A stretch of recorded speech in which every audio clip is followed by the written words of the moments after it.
Do you ever meet someone and feel like they're made of something rare? Like their presence shifts the energy in the room just a little, and all you can think about is how much you want to be around them. Not in a romantic way per se, you're just kind of drawn to this person's light, and maybe it's because you see something in them that you want to have within you. Or maybe it's because deep down you've been feeling a little lonely, and when you see someone that bright, it's hard not to want them to be your person.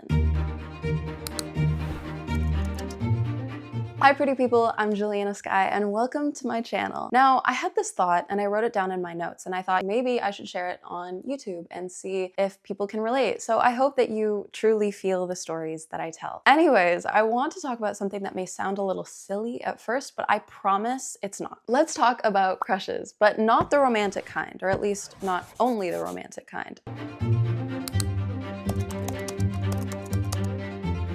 The type of crush that I'm talking about is a friend crush. It's that feeling when you meet someone, either at an event or at a party or in a classroom or even just walking down the street that you bump into, and something in your gut just tells you, I need that person in my life. It's not love, and it's not even friendship yet, but you know that it's something. It's this pull, it's this recognition, a spark. In a way, it can feel almost parasocial. You know, like when you see someone online that you really admire and then you feel deeply connected to this person, but you don't really know them because you've never actually met them. But this is different. This is real life. And the feeling, it actually feels more intense because that person is right in front of you. You have met them, you know them. It's like walking through a forest in the evening and then seeing a campfire, and suddenly you didn't even realize how cold you were until you felt the warmth from the fire. Now here's where I want to draw the line. Friend crushes and romantic crushes are similar, but they are not the same.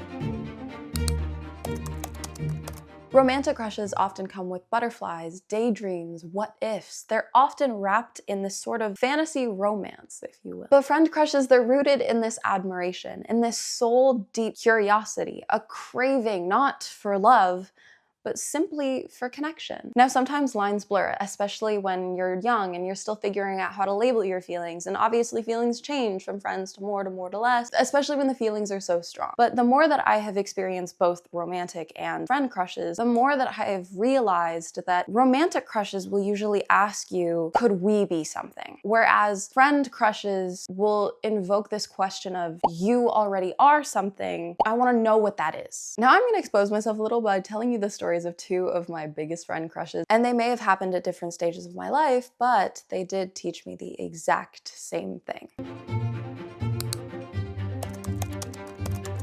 Now, the first was during my first week of university, and for context, the university that I attend, specifically the University of Toronto, actually hosts orientation week. So it's like a full week of just packed activities, and it's the best thing you'll ever experience. It's amazing. I am a huge advocate for first years going to their orientation and just experiencing it at its fullest. It's a lot. You're meeting a lot of new people and it can be overwhelming, but it was truly such a blessing, and it is an experience and it is a week that I will cherish for the rest of my life. But that's besides the point. One of the first events was this kind of glow-in-the-dark dance where I met this beautiful group of girls. Now, I didn't know them, but I definitely noticed them. They were cool, they were gorgeous, they were so funny, and they looked so fun. They were having the best time just on the dance floor with all of their friends, getting everyone, you know, in those big dance circles, and they just looked like those type of people that already had their people, that had already found their people. And I just remember that same night having this awful sinking feeling in my chest of just wanting to be around them, to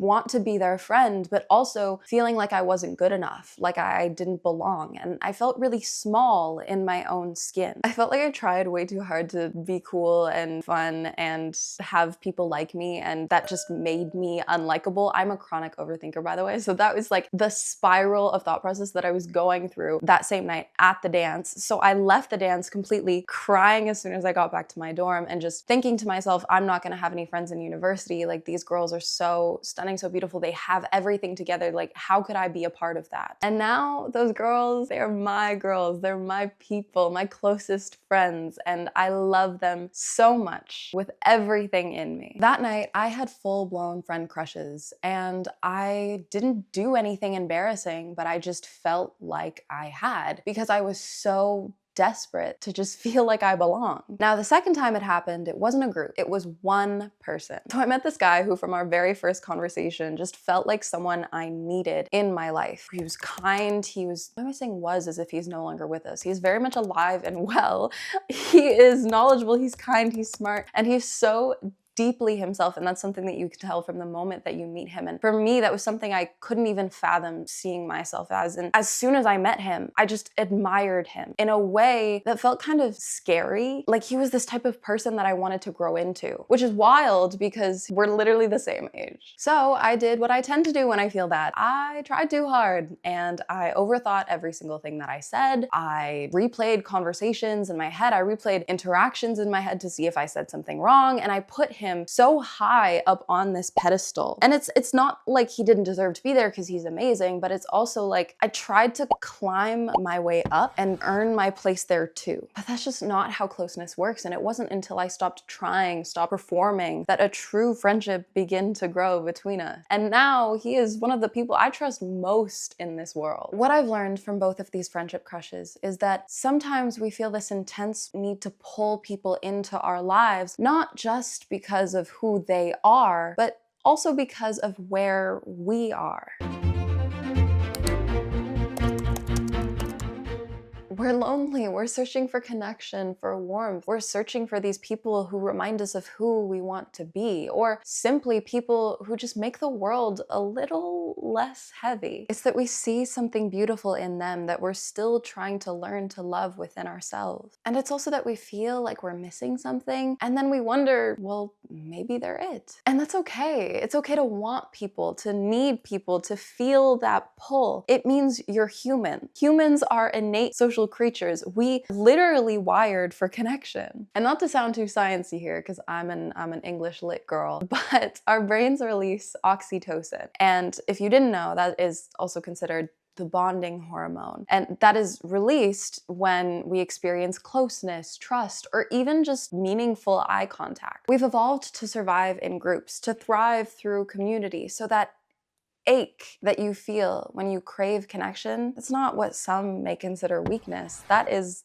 literally biology. It's your mind and body reaching out for the thing that we've always needed most, each other, which sounds so cheesy, I know, but I hope that you can understand where I'm coming from. But the lesson I'm still learning, and maybe you are too, is wanting someone in your life doesn't mean that you should force your way into theirs. I feel like friendships and relationships fit into that metaphor of a watched pot never boils or a watched kettle never boils, if you've ever heard of that, if your parents ever told you that, or even better to visualize it, friendships and relationships are like seeds. You can't just yank them out of the soil because you're ready to see flowers. You have to give them water, you have to give them space and let the sun shine on them. You want to let them grow with you, not because of you. So if you felt this before, whether it's a friend crush, a romantic crush, or something in between, just know this. You're not weird and you're not too much. You're just a person who sees light within others, and you want to understand what makes it shine so brightly. But here's the twist, okay? You already have that light, and you just might not see it. And the right people, they'll recognize it. And the ones who stay, whether they're friends, a partner, or even something else, they'll never make you chase it. They'll meet you exactly where you are, and they'll stay as you grow.